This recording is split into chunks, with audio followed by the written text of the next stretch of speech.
Paris অলিম্পিকে football ইভেন্টের quarter ফাইনালেই হতে যাচ্ছে গেল বিশ্বকাপ আসরের ফাইনালের মঞ্চায়ন। আবারও মুখোমুখি সাবেক বিশ্ব চ্যাম্পিয়ন ফ্রান্স ও বর্তমান বিশ্ব চ্যাম্পিয়ন আর্জেন্টিনা। অলিম্পিকের হাই ভোল্টেজ ম্যাচ। আদতে মূল দলের পোশাকে দুই দেশই মাত মাতাবে অনূর্ধ্ব 23 দল নিয়ে অলিম্পিকের স্বর্ণজয়ের পথটা মসৃণ করতে। আর্জেন্টিনা আর ফ্রান্স দলের দুই তারকা লিওনেল মেসি আর কিলিয়ান এমবাপ্পে। লড়াইটায় দুই দলের দুই তারকার মর্যাদার।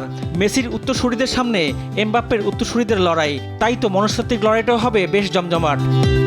গেল বিশ্বকাপের প্রথম ম্যাচ হেরে বিদায়ের শঙ্কায় পড়েছিল আর্জেন্টিনা, এবারও হলো তার পুনরাবৃত্তি। অলিম্পিকেও প্রথম ম্যাচ হেরে বিদায়ের শঙ্কায় পড়েছিল তারা। দারুণভাবে ঘুরে দাঁড়ানো গল্প লিখে বিশ্বকাপ জয়ের রূপকথা সবারই জানা। মেসির উত্তরসূরিদের সামনেও এমন সুযোগ।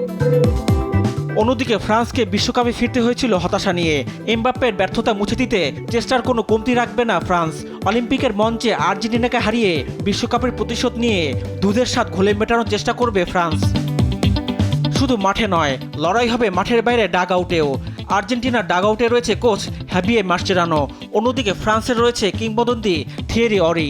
মাঠের লড়াই ছাপিয়ে দুই মাস্টারমাইন্ডের লড়াইটা হবে মনস্তাত্ত্বিক। মাস্চেরানো ফুটবলার হিসেবে দুইবার জিতেছেন অলিম্পিক স্বর্ণপদক। অন্যদিকে অরির অলিম্পিকে স্বর্ণ জয়ের অভিজ্ঞতা না থাকলেও রয়েছে বিশ্বকাপ জয়ের অভিজ্ঞতা। দুজনেরই অভিজ্ঞতা দুই রকম, তাই কৌশলগত লড়াইটাও দেখা যাবে অলিম্পিকের মঞ্চে। রিফাত আঞ্জুম, দেশ টিভি, স্পোর্টস ডেস্ক।